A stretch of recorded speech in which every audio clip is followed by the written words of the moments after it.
DK Shivakumar ವಿರುದ್ಧ BJP ವಕ್ತಾರ ಸಂಬಿತ್ ಪಾತ್ರ ವಾಗ್ದಾಳಿ ನಡೆಸಿದ್ದಾರೆ. ದೆಹಲಿಯಲ್ಲಿ ಕೋಟಿ ಹಣ ಸಿಕ್ಕ ಕುರಿತು ವಿಚಾರಣೆ ನಡೀತಾ ಇರುವಾಗಲೇ ಸಂಬಿತ್ ಪಾತ್ರ ದಾಖಲೆಗಳೊಂದಿಗೆ ಡಿಕೆಶಿ ವಿರುದ್ಧ ಆರೋಪಗಳ ಸುರಿಮಳೆಗೈದಿದ್ದಾರೆ. 3 ಫ್ಲಾಟ್ಗಳಲ್ಲಿ ಹಣ ವಶಪಡಿಸಿಕೊಂಡಿದ್ದು ಟನ್ ಲೆಕ್ಕದಲ್ಲಿ ಇವರು ಕಪ್ಪು ಹಣದ ವ್ಯವಹಾರವನ್ನ ಮಾಡಿದ್ದಾರೆ. ಸಿಕ್ಕ ವಸ್ತುಗಳಿಂದ ಹವಾಲಾ ವ್ಯವಹಾರ ಬಯಲಾಗುತ್ತೆ ಅಂತ ಆರೋಪವನ್ನ ಮಾಡಿದ್ದಾರೆ.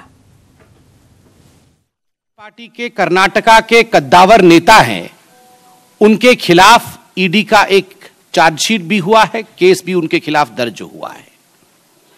पूरा मामला कर्नाटक से आरंभ होकर किस प्रकार AICC all India Congress committee headquarter तक एक मनी ट्रेल है, हवाला का रूट है, आज पूरा खुलासा इस विषय को लेकर रहेगा. Congress and corruption have become synonymous. Unaccounted cash, hawala transactions and corrupt deals. These are the tripods, these are the pillars on which the Congress party sits. Demonetisation के पश्चात, नोटबंदी के पश्चात जिस प्रकार से कांग्रेस का रवैया अब तक रहा है, कांग्रेस पार्टी जिस प्रकार से आंसू बहा रही है, स्वाभाविक रूप से आज के इस खुलासे के पश्चात आपको जान पड़ेगा कि ऐसा क्यों कर रही थी. और मैं आपको डॉक्यूमेंट दिखाऊंगा कि ऑल इंडिया कांग्रेस कमेटी के दफ्तर में रुपए और लाख और करोड़ के हिसाब से नहीं जाती थी, किलो में जाती थी, किलो टन्स में जाती थी कि इतना टन रुपया, इतना किलो रुपया ऑल इंडिया कांग्रेस कमेटी के दफ्तर में डिपॉजिट किया गया है गैर कानूनी तरीके.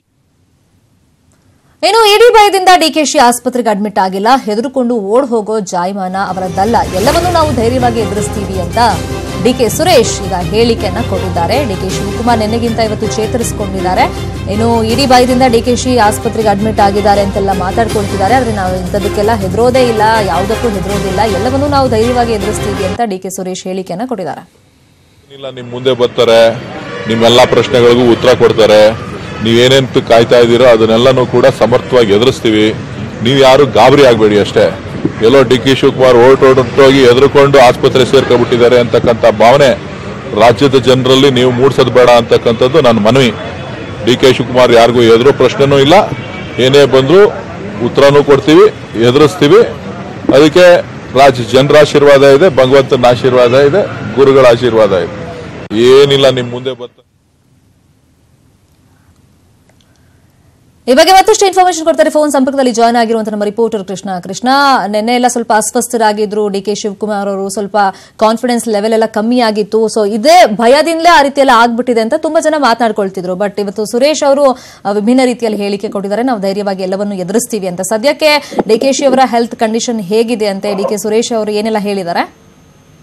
ಸದ್ಯಕ್ಕೆ ಸಚಿವ ಡಿ ಕೆ ಶಿವಕುಮಾರ್ ಅವರ ಆರೋಗ್ಯದಲ್ಲಿ ಚೇತರಿಕೆ ಕಂಡಿದೆ. ಇದೀಗ ಅವರು ಕೆಲವೇ ಕ್ಷಣಗಳಲ್ಲಿ ಡಿಸ್ಚಾರ್ಜ್ ಆಗಿ, ಆಸ್ಪತ್ರೆಯಿಂದ ಡಿಸ್ಚಾರ್ಜ್ ಆಗಿ ಮನೆಗೆ ಬರುವಂತಹ ಸಾಧ್ಯತೆ ಇದೆ. ಸುಮಾರು 4:15 ಸಮಯಕ್ಕೆ ಅವರು ಒಂದು ಸುದ್ದಿಗೋಷ್ಠಿಯನ್ನು ನಡೆಸ್ತಾ ಇದ್ದಾರೆ. ಈ ಮೂಲಕವಾಗಿ ಏನು ತಮ್ಮ ಆರೋಗ್ಯದಲ್ಲಿ ಏನು ಅನಾರೋಗ್ಯ ಕಂಡು ಬಂದಿತ್ತು ಆ ಎಲ್ಲಾ ವಿಚಾರಗಳ ಬಗ್ಗೆ ಕೂಡ ಅವರು ಮಾಧ್ಯಮ ಪ್ರತಿನಿಧಿಗಳ ಜೊತೆ ಹಂಚಿಕೆ ಮಾಡ್ಕೊಡ್ತಾ ಇದ್ದಾರೆ. ಪ್ರಮುಖವಾಗಿ ಏನಂತಂದ್ರೆ ಅವ್ರಿಗಾಗ್ಲೇ ಏನು ಈ ಒಂದು ವಿಚಾರ ಅಂದ್ರೆ ಇಡಿಯಿಂದ ಎಫ್ಐಆರ್ ಆದ ನಂತರವಾಗಿ ಅವರು ಆಸ್ಪತ್ರೆಯಿಂದ ಎದುರುಕೊಂಡು ಆಸ್ಪತ್ರೆಗೆ ಸೇರ್ಕೊಂಡಿದ್ದಾರೆ ಅನ್ನುವಂಥದ್ದು ಸಾಕಷ್ಟು ಚರ್ಚೆ ಆಗ್ತಾ ಇತ್ತು.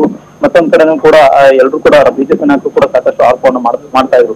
ಈ ಎಲ್ಲಾ ವಿಚಾರಗಳ ಬಗ್ಗೆ ಇವತ್ತು ಸಂಸದ ಡಿ ಕೆ ಸುರೇಶ್ ಅವರು ಮಾತಾಡಿರುವಂತದ್ದು, ನಾವು ಯಾವುದೇ ಕಾರಣಕ್ಕೂ ಕೂಡ ಯಾವುದೇ ಪ್ರಕರಣಕ್ಕೂ ಕೂಡ ನಾವು ಎದುರೋದಿಲ್ಲ, ನಾವು ಕಾನೂನಾತ್ಮಕವಾಗಿ ಹೋರಾಟ ಮಾಡ್ತೇವೆ ಅನ್ನೋ ಮಾತನ್ನ ಸಂಸದ ಡಿ ಕೆ ಸುರೇಶ್ ಅವರು ಹೇಳಿರುವಂತದ್ದು. ಜೊತೆಗೆ ಏನಂತಂದ್ರೆ ಈಗಾಗಲೇ ಏನು ಇಡಿಯಿಂದ ಎಫ್ಐಆರ್ ಆಗಿದೆ, ಆ ಎಫ್ಐಆರ್ ಇನ್ನೂ ಕೂಡ ಸಂಬಂಧಪಟ್ಟಂತೆ ನಾವು ವಿಚಾರಣೆ ಆಗಿರ್ಬೋದು, ಮತ್ತೆ ಏನು ಅವರು ಅಧಿಕಾರಿಗಳು ಒಂದು ವಿಚಾರಣೆ ಮಾಡುವಂತದ್ದಕ್ಕೂ ಕೂಡ ಇದುವರೆಗೂ ಕೂಡ ನಮ್ಗೆ ಯಾವುದೇ ರೀತಿಯಾದಂತಹ ನೋಟಿಸ್ ಕೂಡ ಬಂದಿಲ್ಲ. ಹೀಗಾಗಿ ಮುಂದಿನ ದಿನಗಳೇನಾದ್ರೂ ಒಂದ್ ವೇಳೆ ನೋಟಿಸ್ ಏನಾದ್ರು ಬಂದ್ರೆ, ಸಮನ್ಸ್ ಏನಾದ್ರು ಬಂದ್ರೆ ನಾವು ವಿಚಾರಣೆಗೂ ಕೂಡ ಹಾಜರಾಗೋದಕ್ಕೆ ಸಿದ್ಧತೆಯನ್ನು ಕೂಡ ಮಾಡ್ಕೊಂಡಿದ್ದೇವೆ ಅನ್ನೋ ಮಾತನ್ನ ಸಂಸದ ಡಿ ಕೆ ಸುರೇಶ್ ಅವರು ಹೇಳಿರುವಂತದ್ದು. Sharmita, okay, thank you Krishna ತಮ್ಮ ಇನ್ಫಾರ್ಮೇಶನ್ಗೆ.